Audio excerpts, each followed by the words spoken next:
especialista del área de neurología que soy, y también a explicar un poquito sobre la sintomatología en sentido general. Así que vayan haciendo sus preguntas. Saludo a la doctora Irene Olivero, que es una gran oyente mía y una amiga que aprecio mucho.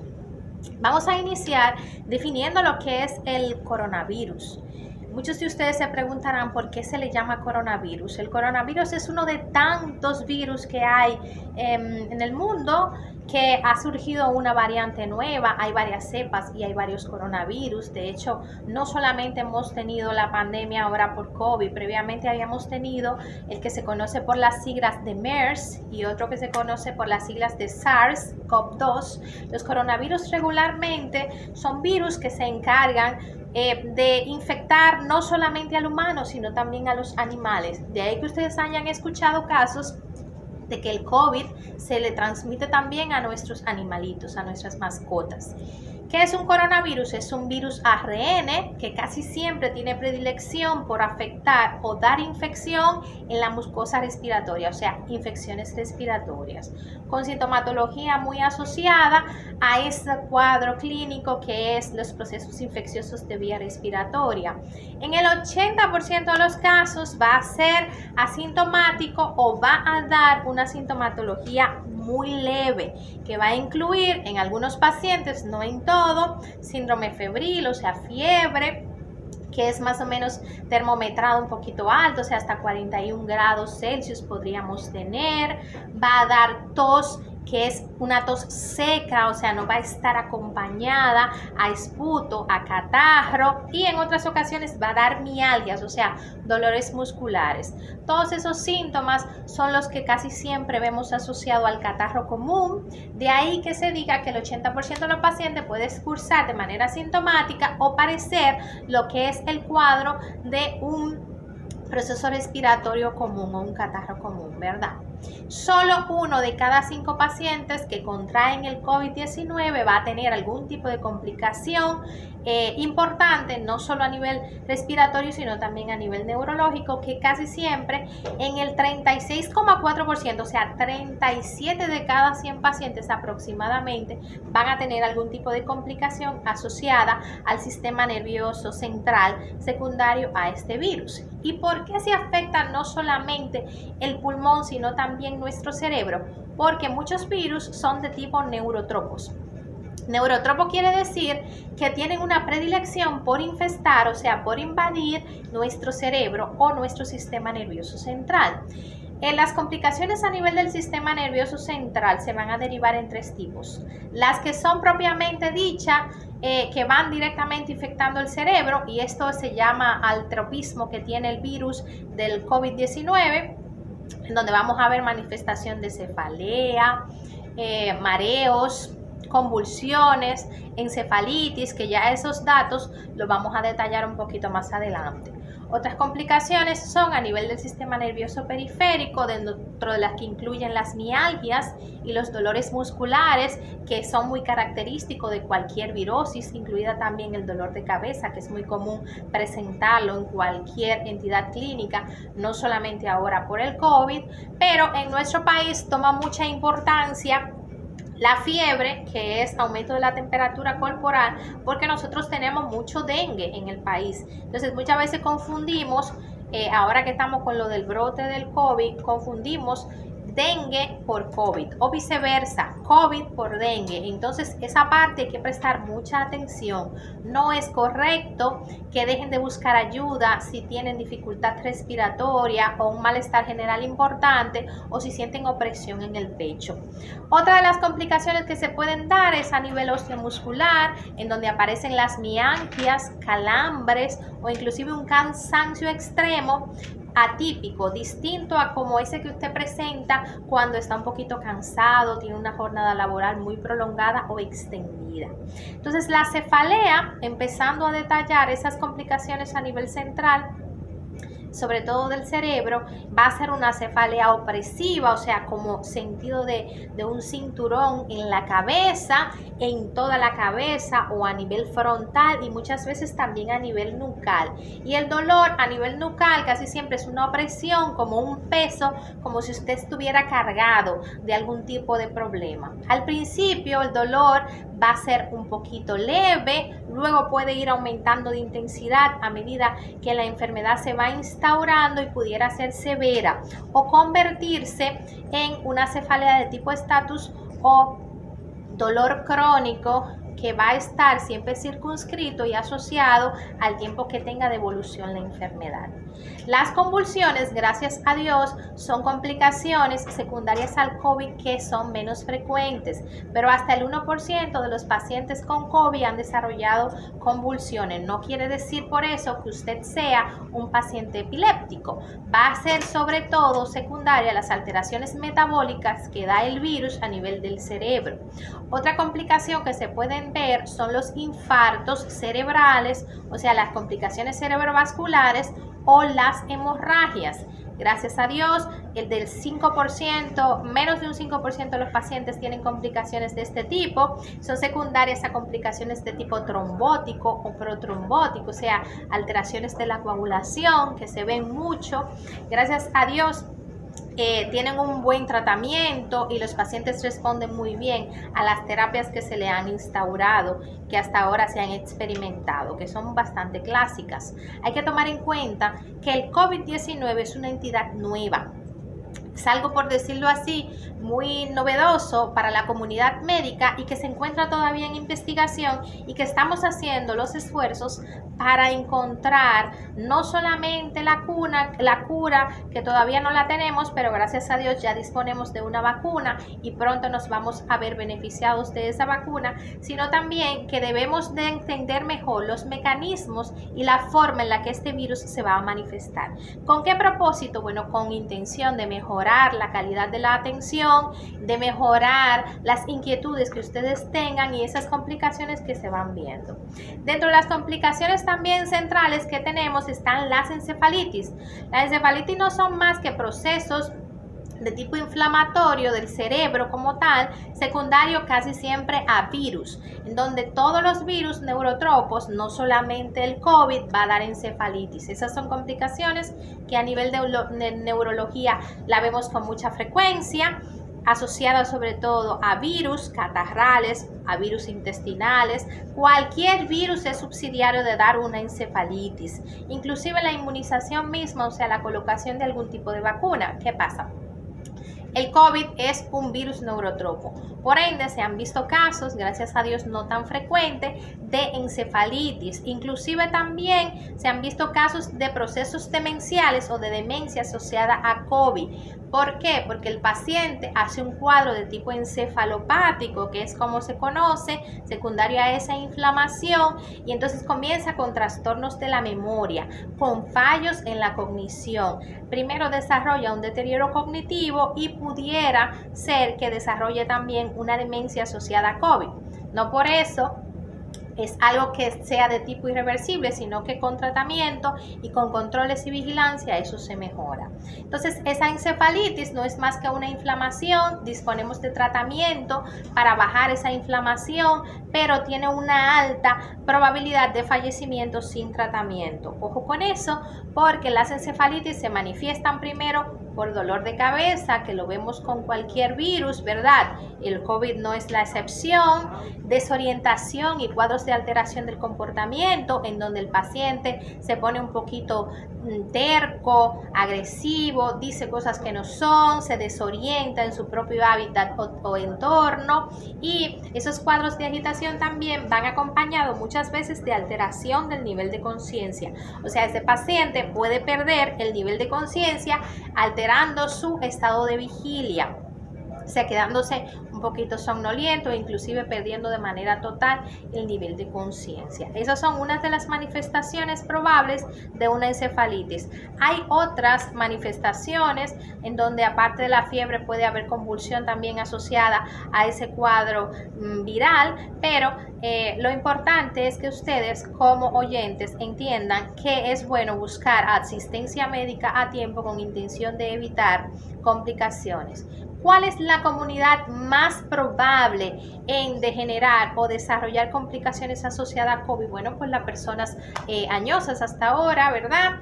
Con ciertos años, pero eso no quita la excepción que los jóvenes no tengan complicaciones secundarias o importantes. Por eso nadie debe de bajar la guardia respecto a las manifestaciones que pueda presentar.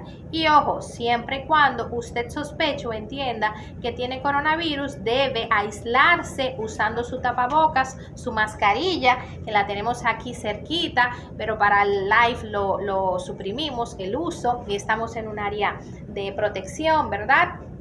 Siempre higienizar las manos con geles a base de alcohol, no directamente el alcohol, porque el alcohol da dermatitis e irritación a algunas personas, sobre todo con pieles sensibles, pero siempre lavado de manos. Si no tiene su gel alcoholizado, importante, con jabón, hacer unos cuantos segundos ahí sostenidos con el jabón y luego aplicarse su alcohol, su gel con alcohol, ¿verdad? Y usando siempre la protección de la mascarilla.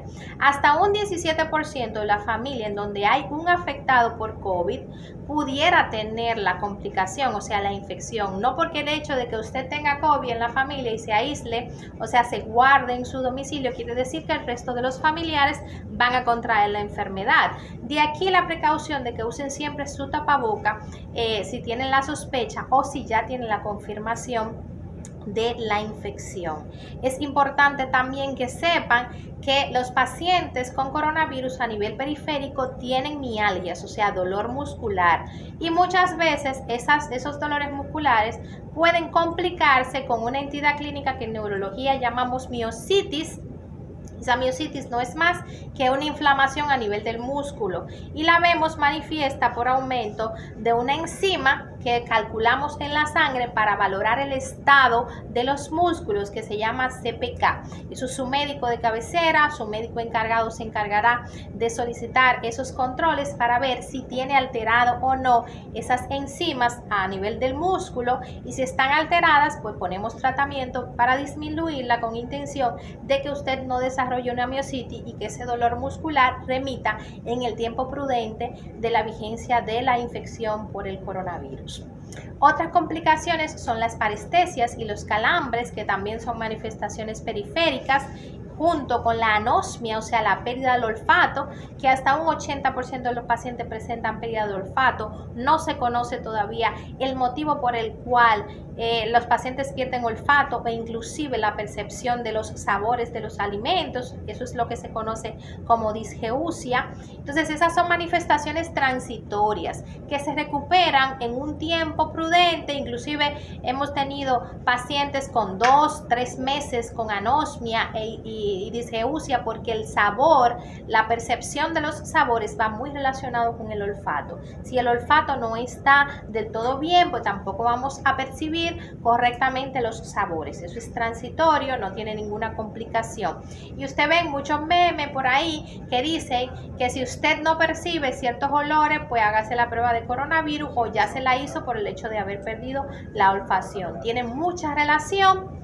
Está muy relacionado sintomatología leve de coronavirus con pérdida de la olfacción, que puede ser muy poco tiempo, 1 semana, 2 semanas, 3 semanas, va dependiendo por el grado de afectación que se tenga. Y como dijimos, no sabemos hoy por hoy a causa de qué, pero se cree que es la vía respiratoria, o sea, el nervio olfatorio, que es un nervio considerado como periférico, ¿verdad?, que está fuera del sistema nervioso central. el que está causando que entre al cerebro o al organismo este tipo de virosis. Como dijimos, todavía es una virosis muy nueva, no conocemos 100% los mecanismos, estamos todavía en pininos al respecto, pero ya, gracias a Dios, con casi 11 meses, 10 meses, ¿verdad?, que tenemos de la pandemia, vamos cada vez aprendiendo mejor y atendiendo mucho mejor a nuestros pacientes. No sé si tienen algunas inquietudes o dudas al respecto. Tenemos una preguntita, y es que si es posible que a un paciente, luego de que haya pasado por el proceso viral y dé negativo en la prueba, siga con síntomas. Sí, claro. Me preguntan que si un paciente, luego de haber pasado la virosis, o sea, que esté negativo en las pruebas, siga con síntomas. Claro que sí. Es muy probable que tenga, por decirlo así, recaídas sintomatológicas en donde vuelvan a aparecer las mialgias, quizás sensación de escalofrío, no así de fiebre, no puede aparecer fiebre nunca si no hay ningún virus activo, ¿verdad? O sensación de mareo, que el COVID da mucha sensación de mareo y de inestabilidad, no por vértigo, sino que son síntomas específicos inespecíficos de afectación a nivel del cerebro, a nivel central. Pero sí, el paciente tiene derecho a sentir, luego de que ha pasado la infección, otra vez sintomatología, pero de tipo leve. Preguntan que si el virus puede repetir en una persona. Claro que sí. Todos los virus nos dan lo que se llama una inmunidad de memoria, o sea, un recuerdo. Eso es que usted sufre la virosis y el organismo dice, bueno, ya yo tuve este virus, me voy a acordar que lo tuve por si me veo expuesto nuevamente, no volverme a infectar. Pero esa memoria de recuerdo tiene un tiempo limitado, que es incierto. Yo no le podría decir que a los 2 meses o 3 meses después de haber presentado la infección es cuando usted se va a volver a infectar.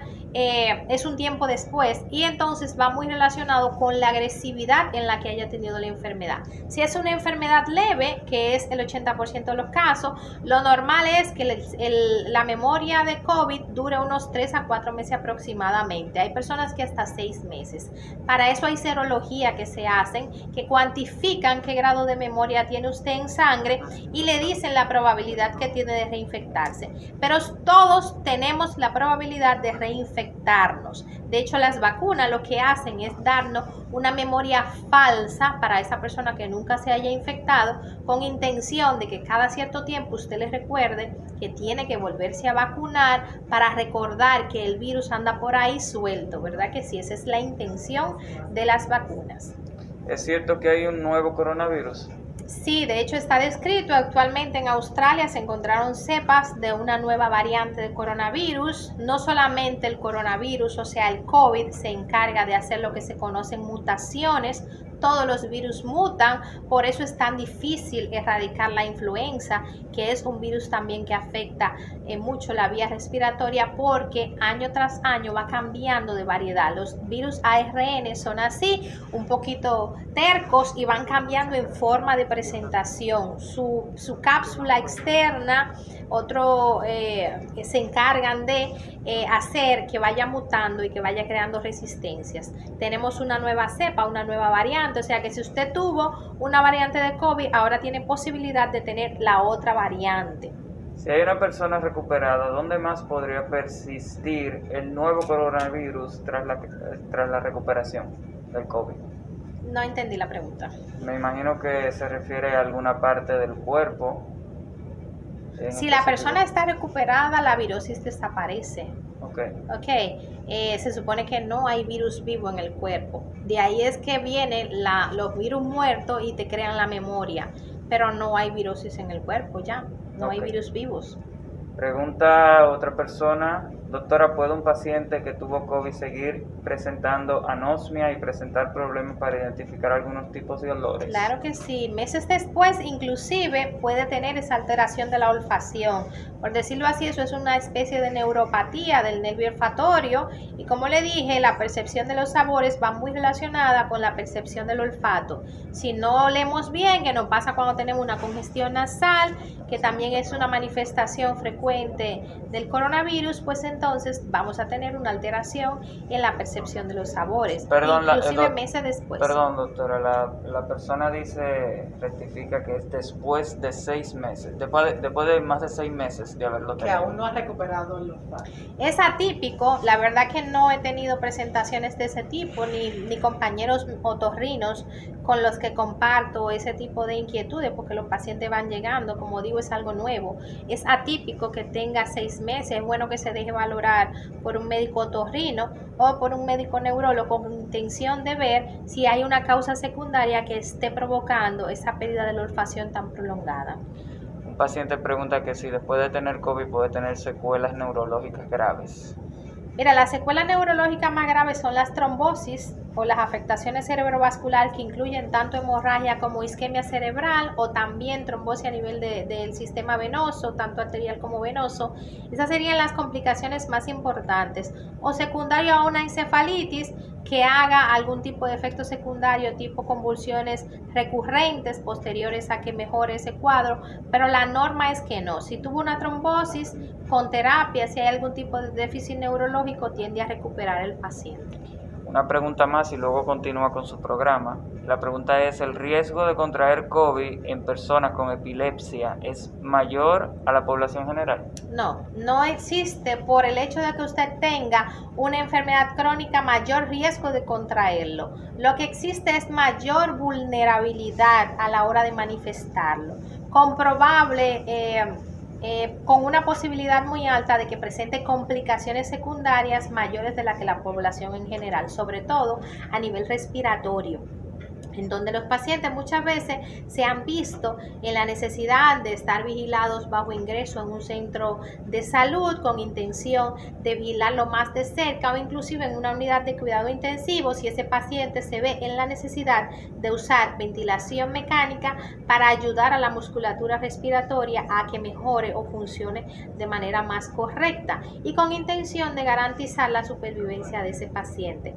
Pero no, por el hecho de que usted tenga una enfermedad crónica no quiere decir que por eso usted tenga más riesgo de contagiarse. El riesgo lo tenemos todos y el riesgo de complicarnos los tenemos todos independientemente de que seamos abuelitos, de que seamos hipertensos, tengamos patologías secundarias como las patologías coronarias, hipertensión, diabetes, colesterol. Esas enfermedades crónicas lo que dan es un riesgo mayor de hacer una complicación, no del riesgo de infectarse. O sea que todos tenemos la posibilidad y el riesgo de infectarnos por el virus. Entonces, como bien sabemos, muchos pacientes van a tener la necesidad de aislarse, como acabo de mencionar. Entonces, la necesidad del aislamiento lo que conlleva es que usted tenga una restricción, no solamente de las visitas y de su entorno donde usted vive, porque si usted vive con su familia, obligatoriamente se va a tener que aislar en su domicilio, ¿verdad que sí?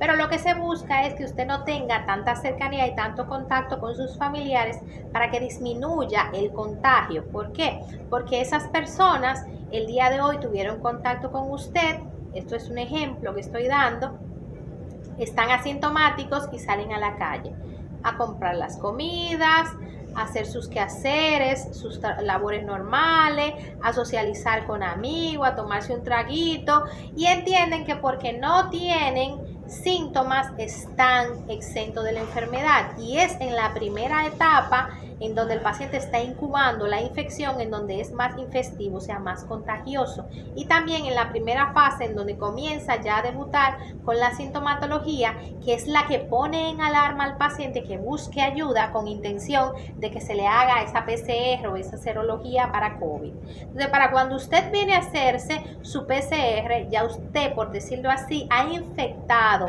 sin saberlo y sin intención alguna a otras personas. Entonces, inmediatamente usted sospecha o ha estado en contacto con un paciente COVID positivo, debe de aislarse. Aislarse quiere decir que se guarde un poquito en su domicilio, en su casa. Por eso lo del toque de queda, por eso la intención de restringir circulación, para evitar que las personas diseminen más la enfermedad y hayan mucho más contagios. De todas formas, yo entiendo que poco a poco nos iremos infectando, pero lo que tenemos que hacer es intentar de infectarnos poco a poco, que la población vaya infectándose de manera paulatina con intención de evitar complicaciones mayores y que el sistema de salud no se congestione, o sea, no bloquee el sistema y no se colapse. ¿Qué debo hacer si tengo una convulsión? Mira, las convulsiones son descargas eléctricas a nivel del cerebro, cortocircuito, por decirlo así, a nivel de nuestro cerebro, porque el cerebro maneja electricidad. Si el paciente convulsiona, usted como paciente, si se da cuenta que convulsionó, pues debe de tomar asistencia, buscar asistencia una vez se recupere.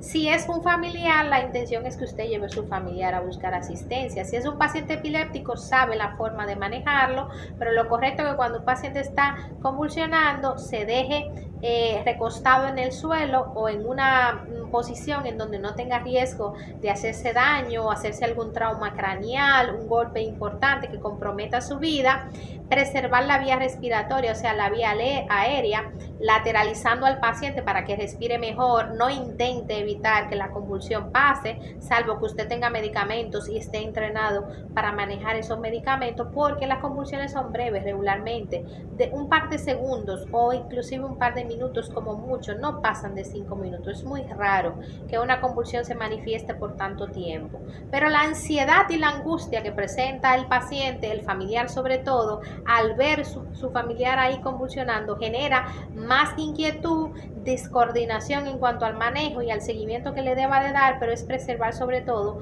vía aérea y garantizar que esa persona no se haga daño. Al cabo de un tiempo esa convulsión pasará y es cuando usted procede a buscar ayuda médica o asistencia médica para buscar el origen de esa convulsión si nunca lo ha tenido, o si ya es un epiléptico conocido, bueno, la orientación de su médico de base para saber si ha habido una falta en la medicación que ha tomado, saber si hay un proceso infeccioso añadido que esté condicionando eso, su falta de sueño. Todas esas son cosas que hay que valorar. ¿Los mareos son algo neurológico? Los mareos son alteraciones neurológicas un poco inespecíficas que van relacionadas muchas veces con cambios metabólicos o cambios tóxicos a nivel del cerebro, pero que en coronavirus están muy asociados como sintomatología primaria y una de las principales manifestaciones que da el coronavirus. ¿El COVID da dolor estomacal? No tiene por qué, pero cualquier paciente que tenga una tendencia en una alteración estomacal, tipo gastritis, hernia de hiato, cualquier trastorno, pudiera generar un disconfort estomacal, sobre todo si se está tomando muchos medicamentos para mejorar esa condición de ese COVID, sobre todo los antibioterapias que se suelen poner que pueden dar problemas gástricos, pero no tiene por qué dar gastritis. Sí se ha visto alteraciones gastrointestinales de tipo diarrea, y junto con la diarrea pues vienen los dolores abdominales, pero no necesariamente dolor de estómago. Si el virus llega al cerebro, ¿qué tanto le afectaría? Si el virus llega al cerebro dependerá, claro, del grado de afectación y el tiempo que haya estado expuesto. De ahí que busque con rapidez atención médica con intención de disminuir complicaciones secundarias. Pero si el virus llega al cerebro, que yo entiendo que la mayoría de la gente llega porque casi todos tienen mareo y dolor de cabeza, eso es una alteración cerebral del COVID, lo que se tiene que hacer, si los síntomas son muy leves, reservarse en su domicilio, o sea, mantener su cuarentena correspondiente, y si comienzan a aparecer las complicaciones respiratorias o los cuadros de trastornos en el comportamiento, de desorientación, pues ya usted busca ayuda o llama a su médico de cabecera para que le oriente al respecto de cómo se va a manejar. Ok, la siguiente pregunta no está muy clara, pero entiendo que usted la puede entender. Que dice, ¿podría contraer SARS-CoV-2 de una pareja sexual masculina que se ha recuperado del COVID-19? Si esa persona se recuperó, ya no es infectivo, o sea, no lo va a contagiar a usted. Ahora, si usted mantiene relaciones sexuales con esa persona o algún tipo de cercanía en donde hay intercambio de fluidos y de secreciones, antes de que el virus se haya atenuado o haya desaparecido, claro que lo va a contraer. El proceso de incubación del COVID va desde 2 días hasta 15 días aproximadamente. O sea, que usted dice, me junté con esa persona hace una semana, yo no tengo nada, estoy bien, pero a la semana siguiente comienza con síntomas, pero es que está en el rango del proceso de incubación del virus, y mucho más si ha tenido un encuentro sexual, porque ahí hay intercambio de fluidos y de secreciones. Ok. Esta pregunta y luego continúa con su programa. ¿El coronavirus puede atacar a diversos órganos a la vez? Claro que sí. Los coronavirus principalmente lo que dan son complicaciones a nivel respiratorio. Las complicaciones neurológicas, como mencioné, son en un 36,4% aproximadamente. Pero cualquier sistema se puede ver afectado y puede haber una complicación. De hecho, el sistema circulatorio también, en donde los pacientes tienen coagulopatías, o sea, aumento en los niveles de la coagulación, ¿verdad? El dímero específicamente, y entonces hacen trombosis, no solamente a nivel cerebral, sino también a nivel periférico. Esa trombosis puede ser a nivel del pulmón, puede ser a nivel de un órgano importante, tipo riñón, extremidades inferiores, y las manifestaciones gastrointestinales, o sea, del sistema gastrointestinal, en donde el paciente se manifiesta con procesos diarreicos y dolores abdominales, que también se ve mucho. También se presentan alteraciones en la piel. Muchos de estos pacientes presentan alteraciones de tipo lesiones térmicas, junto con cambios en la coloración de los pulpejos de los dedos, o sea, de la parte distal de los dedos de la mano y los dedos de los pies. Alteraciones oftalmológicas, en donde el paciente disminuye la agudeza visual y la forma en la que ve, o sea, comienza a tener trastornos en la visión, o sea que los ojos también se pueden afectar, el sistema circulatorio, gastrointestinal, cardíaco, respiratorio, cerebral. Son muchos los órganos que se pueden ver afectados, pero sobre todo es por el tipo de invasión que hace el coronavirus a nuestro sistema, a nuestra persona. Entonces, lo importante aquí, que mantengan una buena higiene de las manos, un lavado de manos con jabón, agua y jabón abundante, la aplicación de los geles alcoholizados y sobre todo uso de mascarilla con intención de mantener una distancia física con cualquier persona, aunque usted entienda que no tenga coronavirus. De hecho, ahora las autoridades han exhortado que en la cena de Navidad es recomendable que usen sus mascarillas, aunque todos estén asintomáticos y aunque sean personas del mismo núcleo familiar, con intención de evitar que se vaya diseminando, porque cualquiera de nosotros lo podemos tener, estar asintomático, nunca manifestar la enfermedad, tampoco saber que la hemos tenido porque no nos hacemos ningún tipo de estudio serológico, o quizá cuando va a solicitar la intervención de ese estudio serológico pues no dispone de la prueba y ya se cansa, no quiere volver, no quiere dar más viaje para el laboratorio, etcétera, etcétera, etcétera. Una preguntita, ¿a cuáles de los coronavirus serían más vulnerable un paciente oncológico? Hasta ahora conocíamos solo uno, ¿verdad? Son diferentes los coronavirus, diferentes cepas. Tenemos el MERS, el SARS y ahora el COVID-19, que ese fue el nombre o apodo que se le puso por coronavirus y virus del 2019, porque en la ciudad de Wuhan, China, en el diciembre del 2019 hizo el brote. Pero cualquier paciente oncológico con disminución inmunitaria va a tener riesgo de infectarse de cualquier cepa, no solamente del COVID-19 que ahora tenemos. COVID-19 es lo que se habla porque es lo que tenemos más en abundancia, pero hay variantes de gripe. De hecho, la gripe estacional que empieza ahora en esta etapa, noviembre, diciembre, enero, los brotes más importantes, toda la comunidad tiene riesgo. Y los pacientes inmunocomprometidos, como nuestros pacientes oncológicos, son los que más vulnerabilidad tienen. O sea, no es solamente porque sea coronavirus, ni a una cepa en específica. Cualquier cepa viral tiene riesgo de infectar y de dar un riesgo importante en la salud.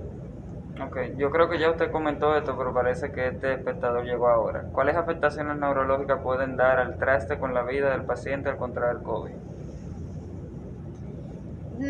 Al traste, o sea, en riesgo, dices tú. Las más importantes son las alteraciones de tipo trombóticas o las hemorrágicas. Una convulsión, por el hecho de que un paciente convulsione, no quiere decir que por eso vaya a ser epiléptico el resto de su vida. Una convulsión la tiene cualquier paciente en un momento de su vida, y aunque no sea epiléptico. Pero las complicaciones de tipo trombóticas que haga el paciente, ya sea una afección cerebrovascular isquémica o cerebrovascular hemorrágica, esas son las que, a mi entender, son las que más precaución deberíamos de tener, porque los cuadros de tipo encefalopático son transitorios, se recobran con mucha facilidad. Los cuadros demenciales por igual, o las encefalopatías demenciales por COVID también, y Las encefalitis también con tiempo y con un tratamiento oportuno tienen una probabilidad muy alta de recuperarse. Doctora, para los pacientes que están pasando por el proceso de quimioterapia, como eso debilita el sistema del paciente,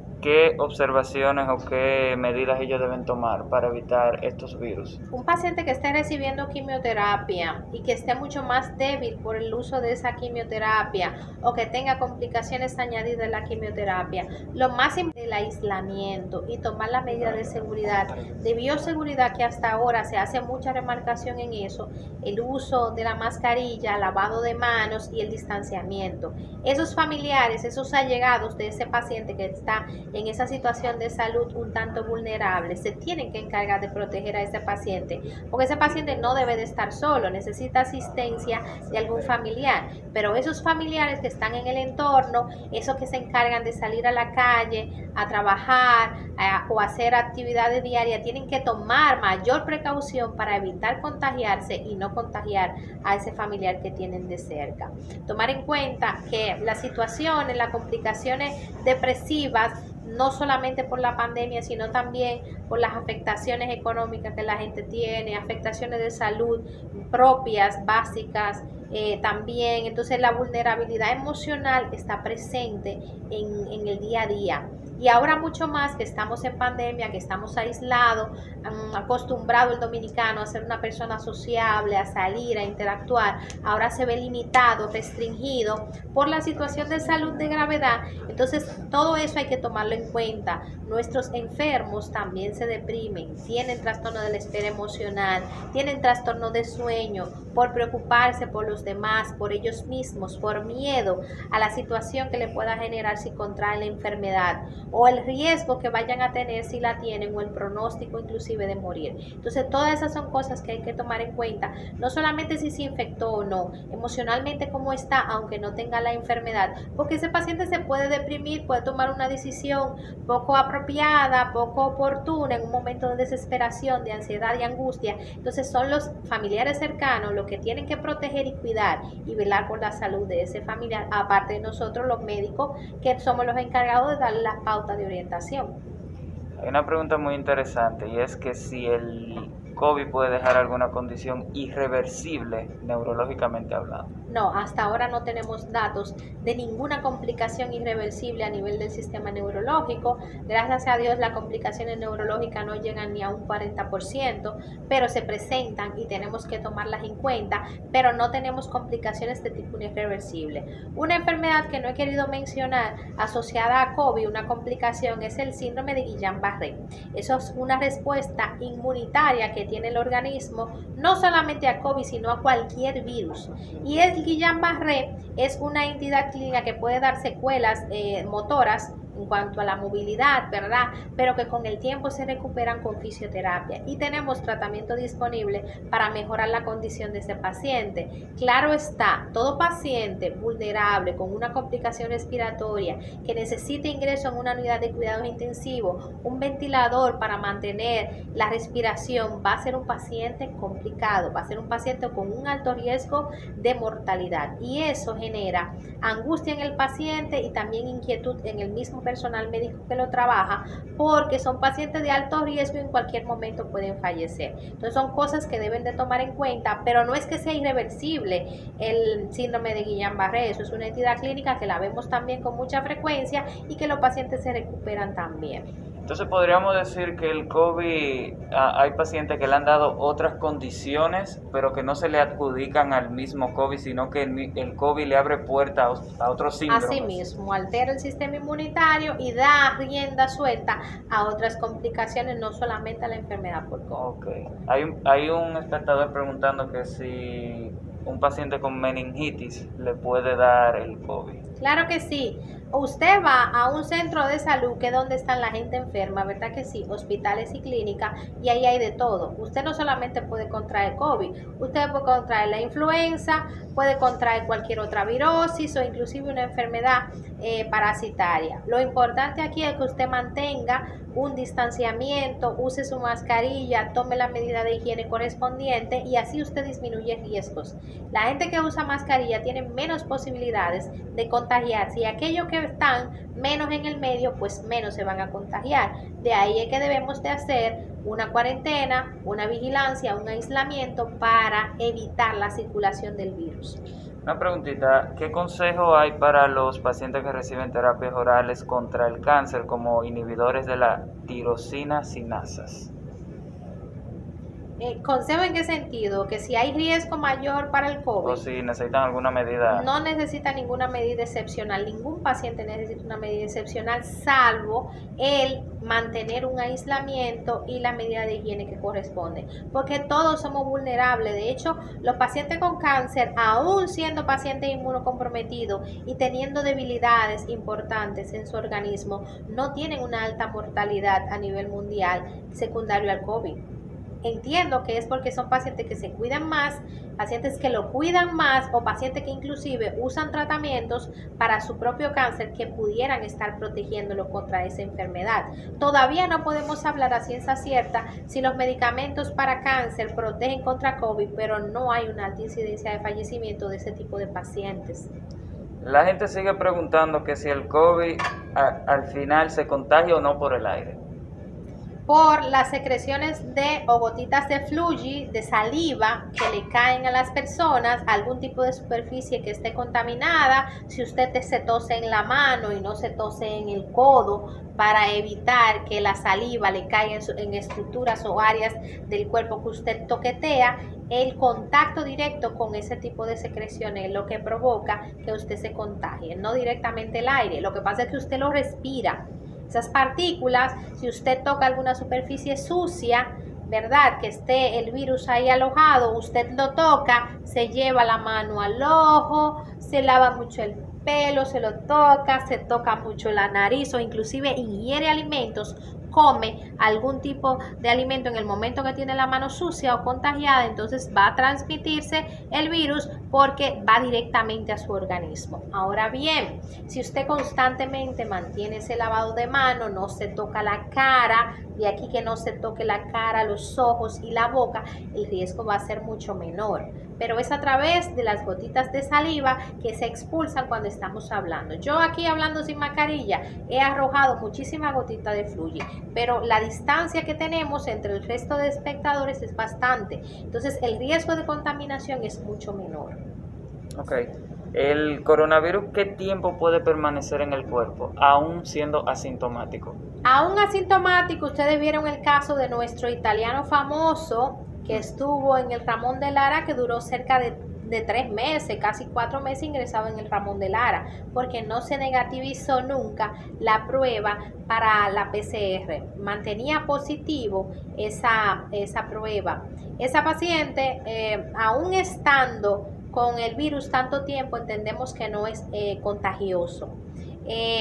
Dentro de los primeros 15 días después que usted está diagnosticado, y por eso se aísla el paciente ese tiempo para poder repetir nuevamente la PCR, es el mayor riesgo de contagio que tiene el paciente, o sea, de transmitir la enfermedad a los demás. A partir de ahí, aunque la prueba le salga positiva, no quiere decir por eso que usted tenga una alta vulnerabilidad, pero si se le mantiene aislado, se le mantiene en reposo con intención de evitar que usted contagie, porque como esto es algo nuevo, no conocemos verdaderamente los mecanismos propios del virus, cómo se comporta en ciertos organismos y todavía estamos estudiando esa cosa, pues lo mejor es tomar la precaución y ser prudentes. Bueno, la última pregunta es, y ya después de eso puede cerrar, es una persona, un familiar que estuvo fuera en el extranjero y estuvo en un país que tiene muchos casos, si llega a su casa nuevamente, ¿qué medidas, aunque no tenga síntomas ni sospecha, pero para prevenir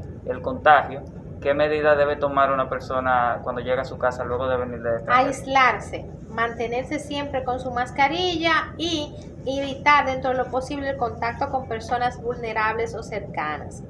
Es verdad que el que viene del extranjero viene con la euforia de ver su familia, de abrazar, de darle un beso, esto, lo otro. Lo digo porque por mi madre inclusive, que recientemente acaba de venir, yo la mandé a que haga una cuarentena, un aislamiento por 15 días. Si en esos 15 días, tomando precaución, porque si anda para arriba y para abajo, visitando vecinos, saludando al amigo, al sobrino, pues ya hay un contacto. Aunque dure los 15 días en aislamiento, esa persona tiene un alto riesgo de infectar a otros o de infectarse en este transcurso que está de vigilancia y desarrollar la enfermedad posterior. De 2 a 15 días para comenzar a presentar síntomas una vez usted se infectó.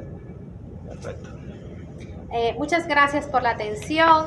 Ha sido para mí muy placentero. Esperamos volver a compartir con ustedes más adelante. Si tienen inquietudes, pueden escribir o dejar sus preguntas y con gusto les responderemos. Me pueden encontrar en las redes sociales como doctora Zunilda Vasallo. Pasen buen día y me ha encantado la conferencia. Hasta luego.